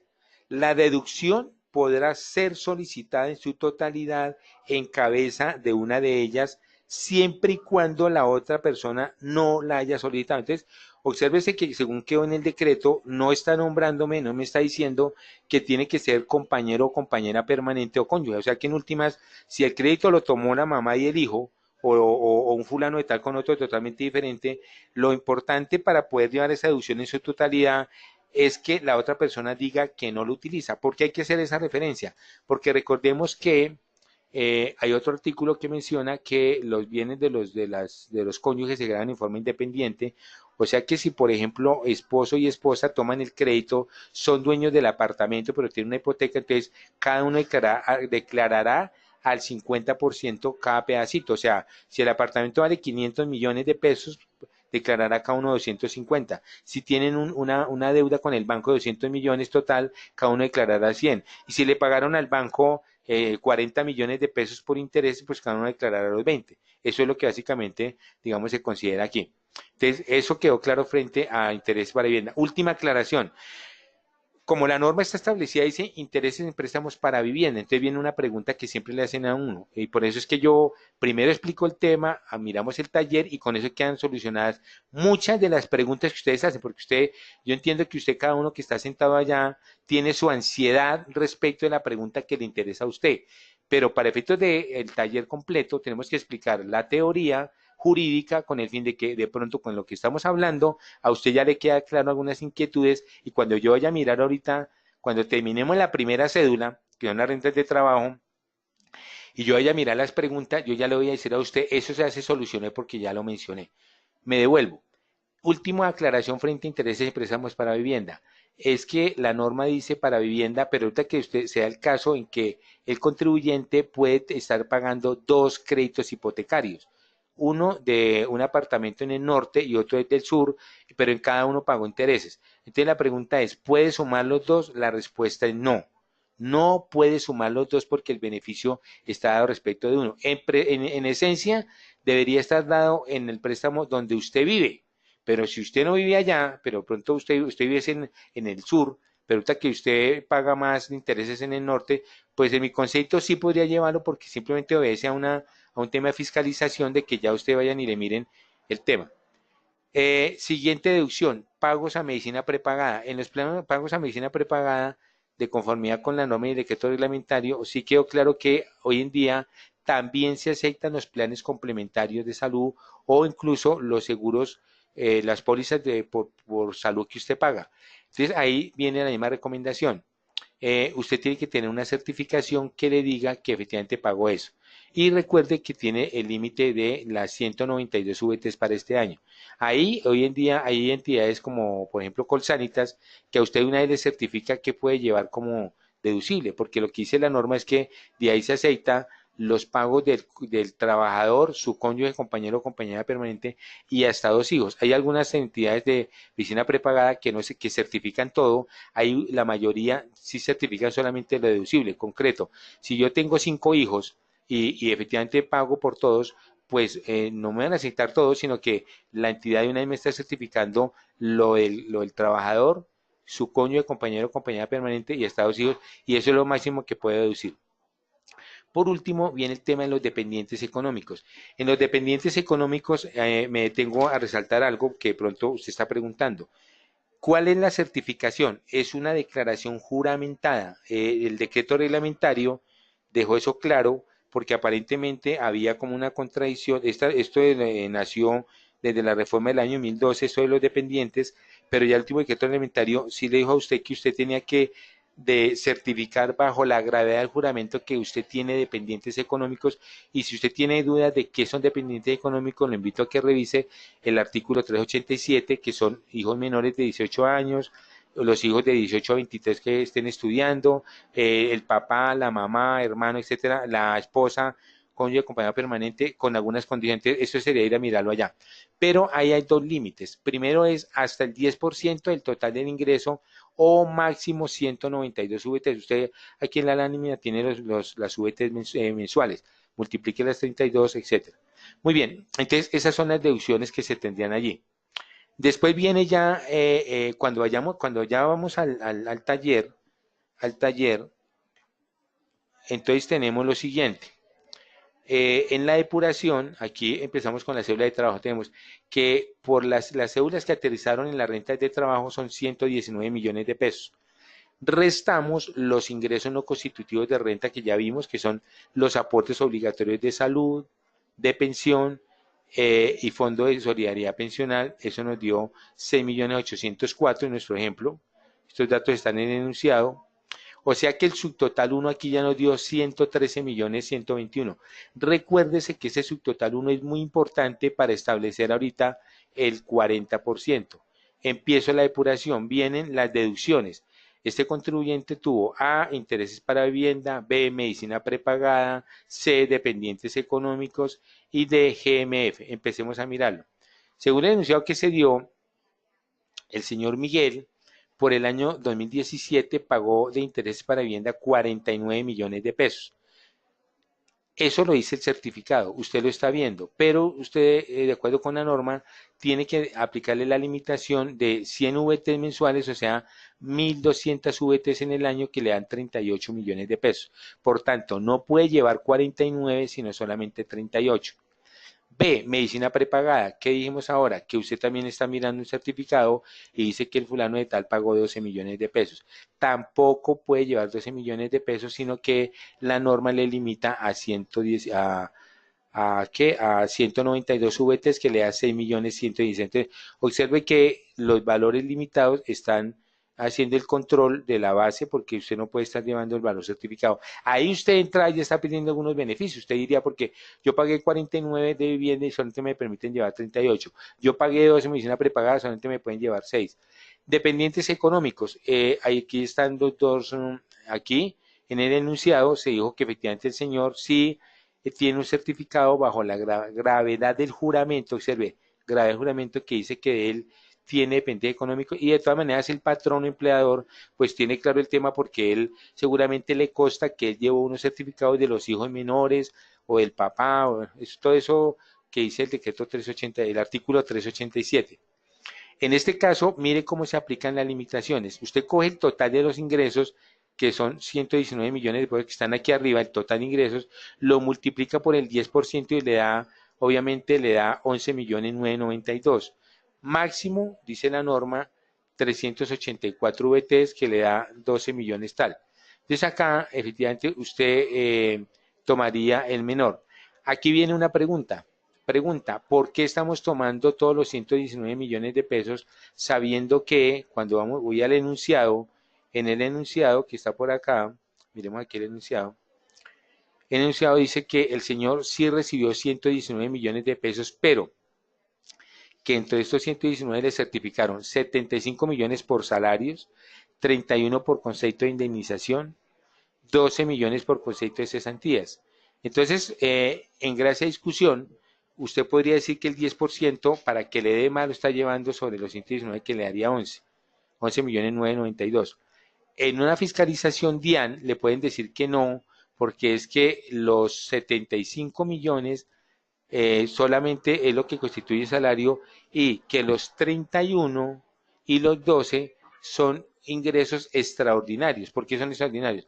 porque los 31 lo recibió por concepto de una indemnización que tiene un tratamiento diferente porque es una renta exenta en un tope, y las cesantías es también un ingreso extraordinario que en este caso fue que se las pagaron, pero él no está recibiendo mensualmente eso. O sea que en gracia de discusión, los 31 y los 12 no se incluirían dentro de ese 10% porque obedece a unos ingresos que son extraordinarios respecto de su realidad económica en ese año. Eso, cuando digo que en gracia de discusión, es que usted puede sustentarle a la DIAN porque lleva uno u otro. Nosotros, para efectos del taller, estamos llevando el 10% únicamente de los salarios. No estamos llevando el 10%, incluyendo la indemnización, que tiene un tratamiento de renta exenta, y las cesantías. Por eso nos dio 7 millones algo, que comparado con los 12, por está por debajo. O sea, en esto, cuando el legislador legisla, usted debe tomar el menor, no el mayor. Cuando él dice tome máximo el 10% o máximo 384, haga cuenta que usted tiene dos techos, pero entre los dos techos usted escoge el techo más bajito y ese es el que lleva allí. Por tanto, ese es el valor que estamos llevando como dependientes económicos. Y lo el GMF último, tenemos 6 millones que corresponden al 50% de los 12 millones que están certificados. Entonces, abreviando, es claro para nosotros que en esta depuración usted está viendo el certificado de interés para vivienda, está viendo el certificado de medicina prepagada, está viendo la certificación por dependientes económicos bajo la grada del juramento y está viendo un certificado donde usted le pagó al banco GMF y está llevando el 50%. Total deducciones 57 millones de pesos. Entonces, cuando eso está en nuestra depuración, hasta dónde vamos. Luego viene el universo de las rentas exentas. Para las rentas exentas, en este caso, volvemos a nuestra metodología. ¿Cuál es nuestra metodología? Vayamos primero a la norma a mirar qué nos dijo allí el legislador. Entonces, lo que hemos dicho acá, bueno, aquí en este caso no hubo pensiones, se van pensiones, sigue la depuración de pensiones igual si usted la necesita, y viene efectivamente el tema de la depuración en las rentas de trabajo de lo que son las rentas exentas. En las rentas exentas tenemos, Marco Aurelio, para efectos de la explicación que da en el tema académico, divide las rentas exentas en tres grupos. Grupo 1, 2 y 3, y de acuerdo con los artículos. Aquí en la parte izquierda aparece cada enunciado y cada sustento legal. El grupo número 1 lo llamamos las rentas exentas consagradas en los artículos 126-1 y 126-4, que en su parte derecha le dice qué es. Son los aportes voluntarios a fondos de pensión y cuentas AFC, donde máximo el 30% del ingreso laboral o 3.800 VTs por año, que son 121 millones de pesos para el año 2017. Ese es el tope. Aquí se observa que existen dos límites. Repito, si el trabajador en el año hizo aportes a fondos de aportes voluntarios a fondos de pensión o cuentas AFC, el valor que aportó lo compara con dos límites. Límite número 1, el 30% del ingreso laboral, o límite número 2, 3.800 VTs por año, que ya tenemos el tope de los 121. El grupo número 2 de rentas exentas son los numerales 1 al 8 del artículo 206 del Estatuto Tributario. Repito, numerales 1 al 8, artículo 206 ET. Ahí aparece, si usted tuviera el estatuto, ahí aparecen las indemnizaciones por enfermedad, por maternidad, las cesantías, etc. Y aquí el grupo número 3 es el numeral 10 del artículo 206, que efectivamente corresponde a la renta exenta del numeral del 25% del subtotal anterior, máximo 240 VT mensuales. O sea que, como estamos haciendo una declaración de renta del año, serían 240 por 12, eso sería el valor total del tope máximo. O si no el 25%, etc. Muy bien. Ese grupo 3, ¿por qué lo dejamos de últimas? Lo dejamos de últimas porque precisamente cuando usted lee el numeral 10 del artículo 206, le dice la norma que la renta exenta del 25% se calculará, obsérvese, después de coger el total de los ingresos arriba restarle los ingresos no constitutivos de renta, eso nos da un subtotal, restarle las deducciones y restarle las rentas exentas del grupo 1 y del grupo 2. A ese subtotal es al cual usted le saca o le calcula el 25%. Le repito, el error que usted no puede coger el 25% del total de los ingresos brutos. ¿Por qué? Porque el legislador se lo prohíbe. En la redacción del numeral 10 del artículo 206 le dice que el 25% usted lo calcula así. Coja 25%, abre paréntesis de coger el total de los ingresos, restarle los ingresos no constitutivos, restarle todas las deducciones y restarle la renta exenta del grupo 1 y del grupo, ahora sí le da ese 25% con todos los topes, etcétera. Vámonos vámonos entonces para el taller. Aquí, rentas exentas. Entonces tenemos grupo 1, aparecerá acá, no, este fulano no hizo aportes a fondos de pensión ni a AFC respecto a esta cédula, no tiene nada. En el grupo 2 sí tiene una indemnización por accidente de trabajo y tiene las cesantías que le pagaron. ¿Por qué estamos llevando 8.800.000? Porque es que en las rentas exentas de numeral 1 al 8 del artículo 206 del Estatuto Tributario existen unas limitaciones. Estamos llevando solamente, usted ve que el trabajador, a don Miguel Ángel le pagaron una indemnización por accidente de trabajo de 31 millones de pesos, pero únicamente estamos llevando 8.800.000. Y le pagaron también cesantías de 12.925.000, pero estamos llevando también solamente 8.800.000. ¿Por qué? Porque, entonces miremos aquí en la parte correspondiente del enunciado, mírelo acá, aquí hay una información interesante. Dice que el señor Miguel tenía un ingreso mensual promedio cuando recibe las cesantías de 8.800.000, abre paréntesis, que a su vez se constituye en el mínimo legal de que tratan las normas laborales. ¿Eso qué significa? Que cuando uno va al estatuto tributario, si usted lo tiene a la mano, el artículo 206 del estatuto, en el parágrafo primero, ahí hay el legislador del año 95, porque esto fue ley 223 del 95, dijo que las exenciones que estaban en los numerales 1, etcétera, 1, 2, 4 y 6, tienen un límite del mínimo legal. Eso se lo inventó el legislador de allá. ¿Qué es el mínimo legal? Le preguntaron a la DIAN, DIAN, ¿qué es el mínimo legal? La oficina jurídica de la DIAN contestó que el mínimo legal de que tratan las normas laborales, primero que todo, no es el salario mínimo. El mínimo legal de que tratan las normas laborales sí es el mínimo legal de que le compete a cada trabajador. ¿Cómo así? Que si un mensajero se gana, el señor tiene cargo de mensajero en la empresa y se gana 1.000.000 de pesos mensual, pues cuando a él le liquidan sus cesantías, el mínimo legal de que tratan normas laborales es 1.000.000 porque a él le pagan 1.000.000 por cada año laborado. Pero si el contador se gana 10 millones de pesos en el año, su mínimo legal son 10 millones de pesos.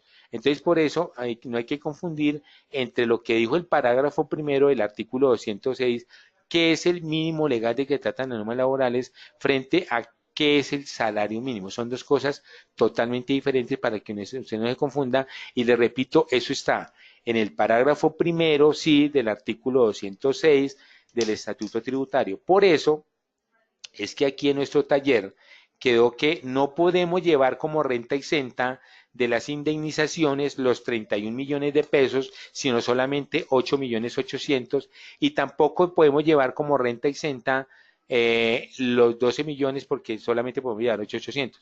Usted ya se está preguntando, le contesto. Resulta que las cesantías tienen, además de ese límite, tienen otro. ¿Cómo así? Las cesantías tienen dos límites. Una, que es el que acabamos de nombrar, que es el mínimo legal del que trata de normas laborales. Y dos, la que establece el numeral cuarto del artículo 206.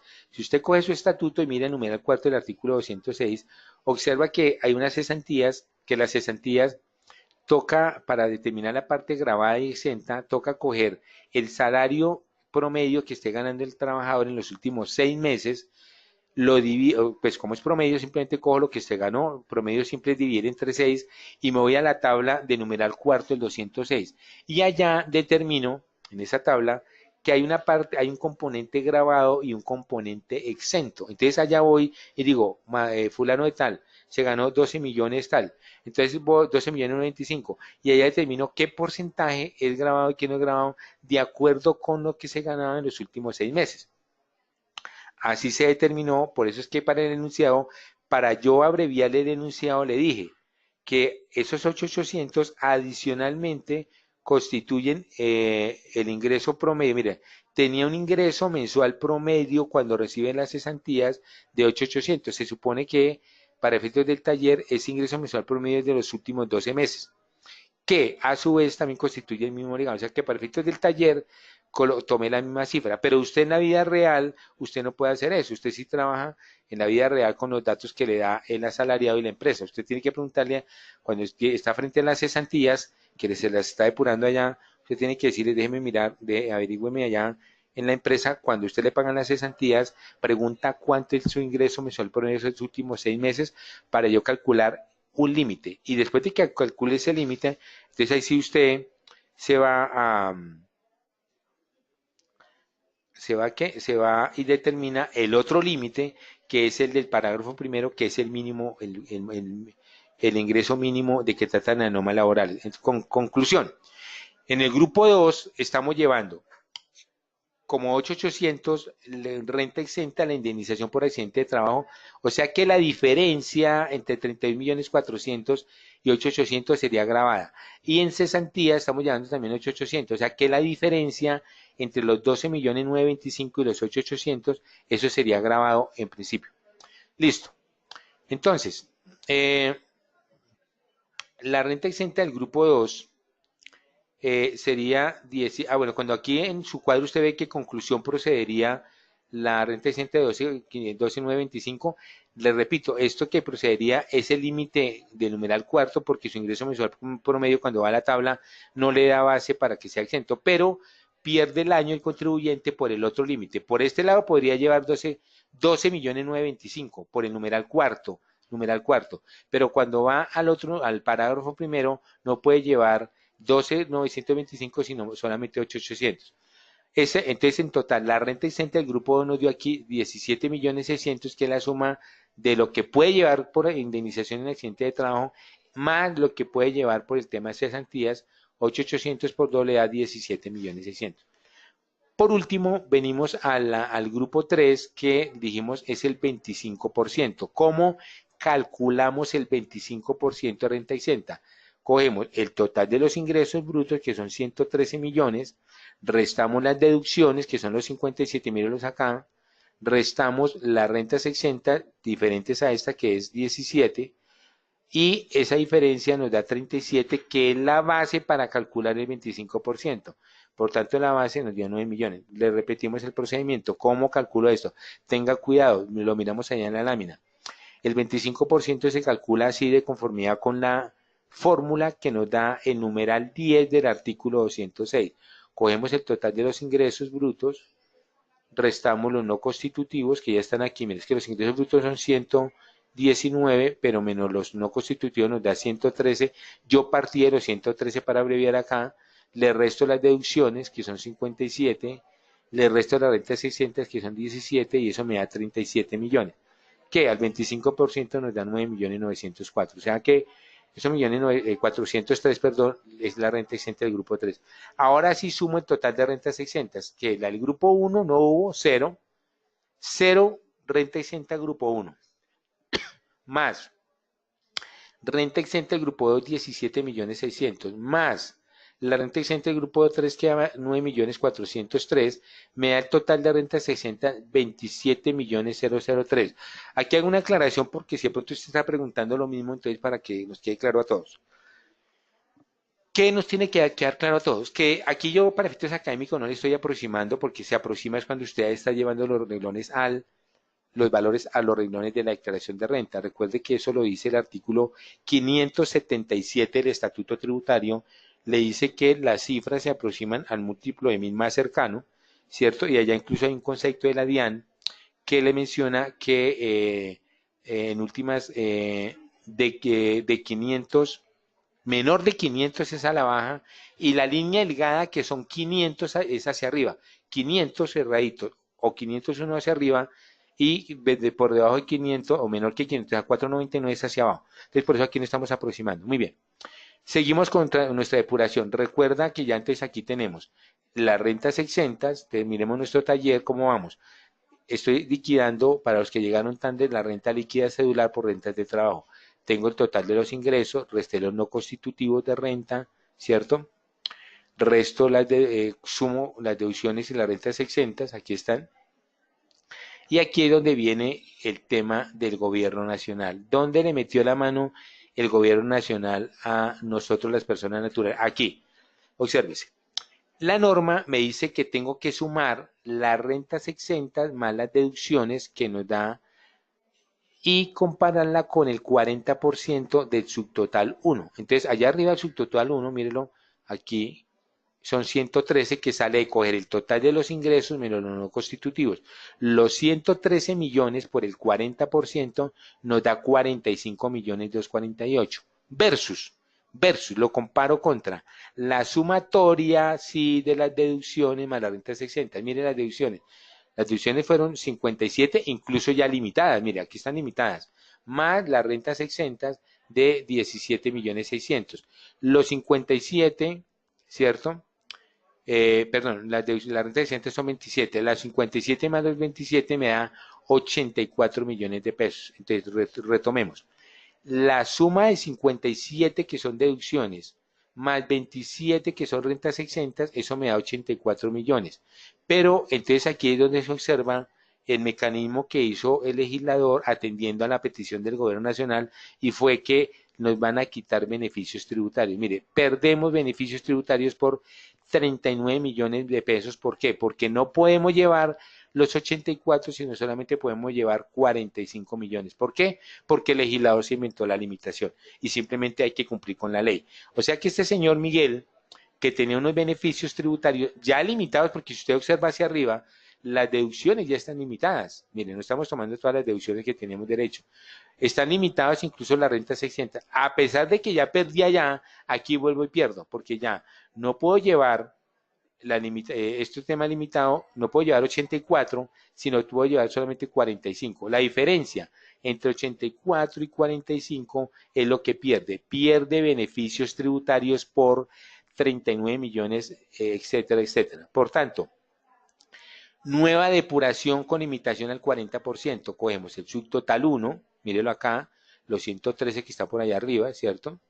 Y le restamos, mírenlo acá, y le restamos las deducciones, aquí está, le restamos las deducciones más las rentas exentas limitadas al 40%, que son los 45. Por tanto, ya tenemos nuestro primer resultado. Ya tengo la renta líquida cedular por rentas de trabajo, que son 67 millones 873. De una vez, antes de las preguntas. Como ya tengo la renta líquida cedular por rentas de trabajo, lo que tendría que hacer es ir y hacer la depuración con pensiones. Y entonces en pensiones, como no tengo es cero, por tanto, ojo lo que voy a decir, para que no se nos equivoque. Usted no va por cada cédula. Aquí lo que pasa es que aquí en pensiones dio cero. Pero si la renta líquida cedular por pensión tuviera algún valor, usted tenía que sumar, sí, las rentas de trabajo más la renta líquida cedular por pensiones y ir a la tabla.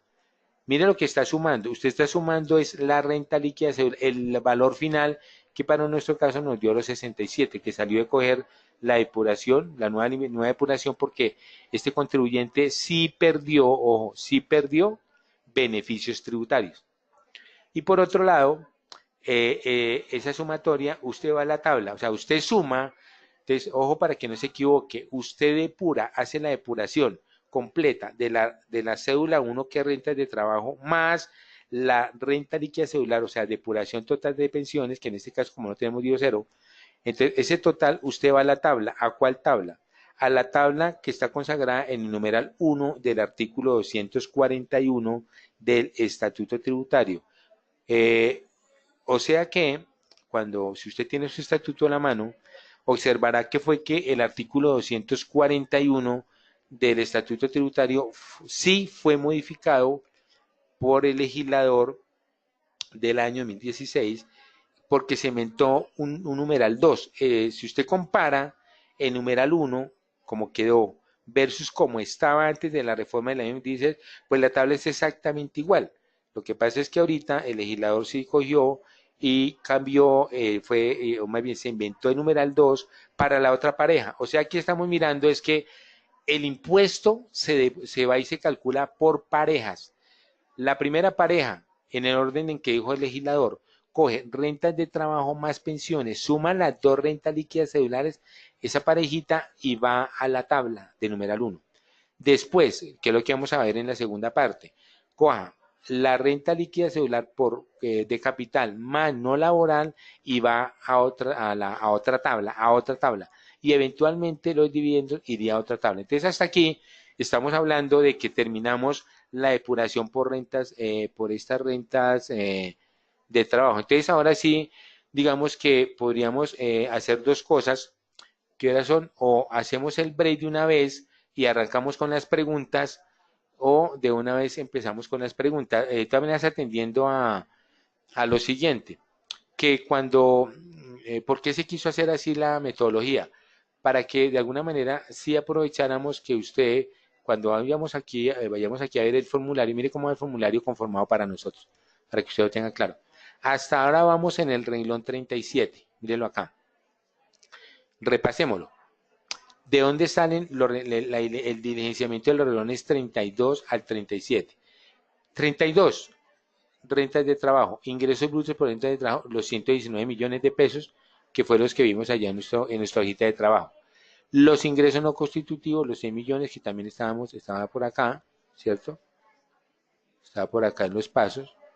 Viene entonces, ahora, observe, lo que nosotros aquí en nuestros pasos llamamos, aquí estamos llamando subtotal 1, 113, porque de alguna manera la ley no le dio un nombre, la ley no bautizó este renglón. El comité de formularios de la DIAN, ojo, fue el comité de formularios que bautizó ese renglón como renta líquida así solito y dijo que se llamaba 113, repito, este bautizo como renta líquida lo hizo fue el comité de formularios de la DIAN a través de esa resolución. No lo hizo el legislador ni el decreto reglamentario dijo que eso se llamaba renta líquida, allá dijo que era un subtotal o algo así. Entonces, simplemente nosotros estamos colocando allá como subtotal porque no nos dijo el legislador, el comité de formulario lo llamó como renta líquida de 113. Después vienen las rentas exentas de trabajo y las deducciones imputables. O sea, el comité de formulario de la DIAN llamó a ese renglón así, lo llamó imputables. O sea, imputables que son los 111, para nosotros son los derechos que tendría el contribuyente. Si usted va aquí al tema, son los que aparecen allí en nuestra cédula frente al valor total, pero, ¿sí? La sumatoria, reducción de renta exenta, los imputables, pero cuando vamos aquí al formulario, dice es después, en el 36, rentas exentas de trabajo y deducciones ya imputables limitadas. Entonces, la diferencia entre los dos renglones es que aquí el comité de formularios dijo, vamos a comparar lo imputable versus lo limitado, que son 45 millones. ¿Cuál es la diferencia que tenemos entre los 111 de nosotros, 914, versus los 84 que aparecen aquí en los pasos? ¿Se acuerdan que es que aquí arriba yo le dije a usted que había una diferencia en el sentido de que cuál era el 10% que se tomaba de los dependientes? Que en los dependientes económicos usted podía tomar el 10% de 119, que son los 11 millones de pesos, o los 7.560.000. Por eso es que cuando usted suma las dos, aquí no le daría 84, sino le daría allí 111. En conclusión, en cualquiera de los dos casos, usted no puede llevar esto, sino usted puede llevar solamente 45 millones de pesos, que es las limitadas. Por tanto, los 113, que para nosotros allá en nuestro taller era el subtotal 1 y que el comité de formularios bautizó renta líquida, nosotros no lo bautizamos así, ellos sí en el formulario, y eso menos las rentas exentas de trabajo y deducciones limitadas, que son 45, nos dio una renta líquida celular de trabajo de 67 millones. Ya tenemos la primera. Hicimos la depuración de los renglones 38 a 41, que son las pensiones. Como uno nada, todo le dio cero, cero, cero, cero, cero. Por tanto, ¿qué dijimos allá? Que de acuerdo con la norma sumamos la renta líquida cedular por rentas de trabajo 67 más pensiones y fuimos a la tabla del numeral 1 del artículo 241 y entonces ese fue el impuesto que ya tenemos allá como impuesto. Mire el renglón 81, impuesto sobre la renta líquida cedular de trabajo y de pensión, nos dio los 7.535.000, que son los que nosotros tenemos aquí en nuestra hojita de trabajo. Mírenlo acá, que es donde vemos cuando hicimos todo, mírenlo aquí, los 7.535.000. O sea que, ya para terminar esta primera intervención, mire cómo vamos en nuestro formulario. En nuestro formulario diligenciamos la parte del patrimonio bruto, los pasivos y el patrimonio líquido. Ya diligenciamos del renglón 32 al renglón 37, que es la depuración de la renta líquida cedular de trabajo. Ya diligenciamos del 38 al 42, que es la renta por pensiones. Y de una vez sumamos las dos, hay que sumar las dos, no hay que ir en forma individual, sumamos las dos y vamos y determinamos el impuesto del renglón 81 según el formulario que se llama impuesto sobre la renta líquida cedular de trabajo y pensión y nos dio 7.500.000.